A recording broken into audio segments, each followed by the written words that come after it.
Thank you very much for coming and thanks for having me. I'm John Quayle. I'm the Director of Watershed Planning for Friends of the Chicago River. We're the only organization in Chicago that's dedicated to the health of the river, and we do all kinds of stuff to move the river in a healthy direction. What I do at Friends, I coordinate all of our on-the-ground restoration programs where we're moving dirt around and adults are doing that kind of work. We have a separate school program called the Chicago River Schools Network that I will go out and do field trips with occasionally, but we have a separate staff that runs that program. In addition to those kind of work days and restoration activities, I also manage our planning efforts. We do some watershed planning efforts. We do open space planning. We have a planning committee that looks at developments in the city of Chicago that happen along the river.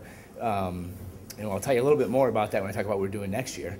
And I also work on our policy initiatives in conjunction with our executive director, Margaret Frisbee. And there's some things going on at the state level, in the local level, that have a tremendous impact on the river. And we're always kind of keeping an ear to the tracks, or an ear to the water, as it were, to see what's coming downstream and make sure that we always are striving to make the river cleaner.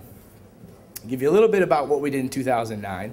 I'm not going to get too much into that. Because the river always keeps flowing, so there's lots to do in the future. We have a project taking place right now at the Volunteer Resource Center with the Cook County Forest Preserve District, or actually I should say the Forest Preserve District of Cook County, that's the way they like to have it said, where we're actually restoring a big section of the riverbank on the north side of the city. So anybody that comes out and does a work day with Friends, whether you're a member, just a volunteer, a corporate group, we had Loyola University come out, school groups. You come to that site and you do work there. We've put some rain gardens in. We're doing a prairie restoration. We're doing transect monitoring. We're looking at the vegetation communities there. We put people into waders, chest waders, and put them in the water and have them go do muscle surveys, which is always interesting. Not a lot of people in the urban environment get a lot of time in chest waders. No drownings yet? No drownings, no. Nobody's going to drown on any of our field trips. That question gets asked, though. I just want to make sure. Yeah, no drownings. It's perfectly safe. And we have all the appropriate insurance, in case you're worried about that. Yeah. So that's kind of the on-the-ground stuff. Right now, I mentioned a little bit about the policy stuff, and that's happening last year, and it's happening next year, too. At the Illinois Pollution Control Board right now is considering some water quality standards for the river that would upgrade the water quality levels in the river for the first time really since the Clean Water Act was passed. I don't want to get too much into the minutia of water quality law, but essentially the Clean Water Act says the water quality in a body of water should protect the uses of the body of water. And they look at the uses and they say people are paddling in this water, people are swimming, people won't go near it, and then they set the corresponding water quality standards. So the last time they looked at the uses of the Chicago River was in the early 70s. And the uses of the river have dramatically changed since the early 70s. Nobody was paddling on the river then. People weren't recreating on the river. So we think the time is now to take a look at this. The Illinois EPA has agreed with us, and they've proposed heightened standards for the river. So right now, the Pollution Control Board is considering that. They're taking public comment. If you're interested in filing a public comment on that, our website, chicagoriver.org, is a great place to start. And we're working with groups like NRDC and Environmental Law and Policy Center and the Sierra Club on those types of initiatives. That's coming up in 2010. Some other things that are coming up in 2010.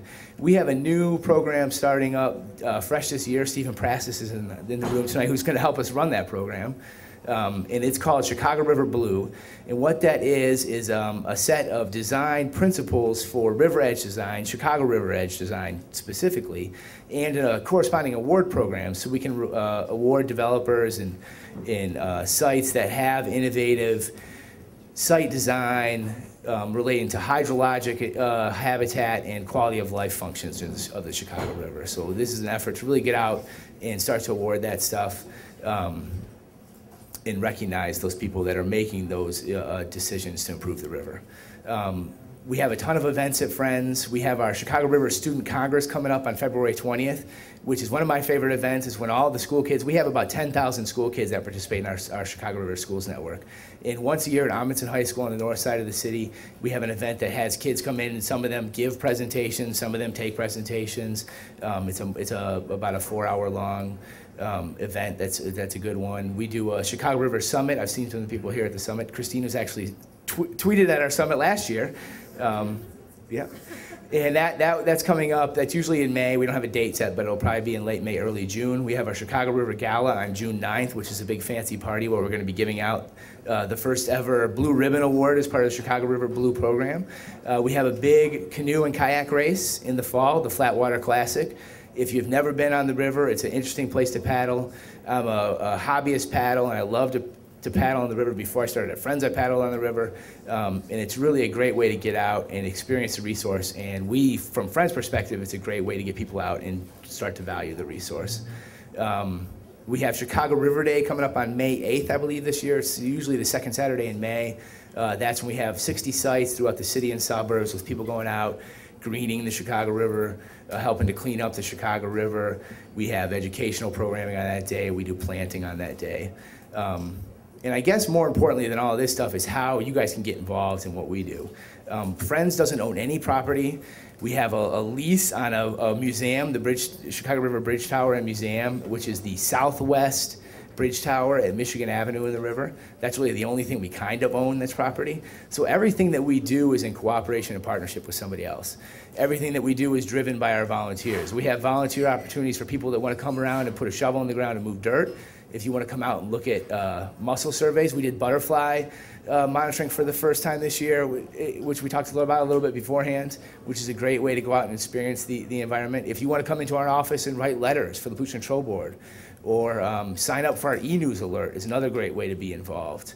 We always are looking for people that are interested in event volunteers. If moving dirt's not your thing, but you want to come to the big fish ball and you don't want to pay the hundreds of dollars it costs for a ticket, a volunteer is a great way to get into that event and help us out at the same time. All that is available through our website at chicagoriver.org.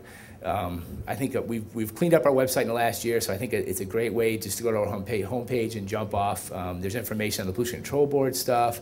There's information on all of our events, and there's information on how to get involved with friends. And the last thing, Tiffany, I think, mentioned in-kind donations. That is a key thing for us. Professional time can be donated in kind, materials can be donated in kind, and that's how we get a lot of our stuff at our materials for planting, tools, waiters, all of those things. So that's another great way to get involved, and just simply contacting the people that work on programs and asking them what kind of things they need can lead to that, and then you get a nice tax break on the back end too.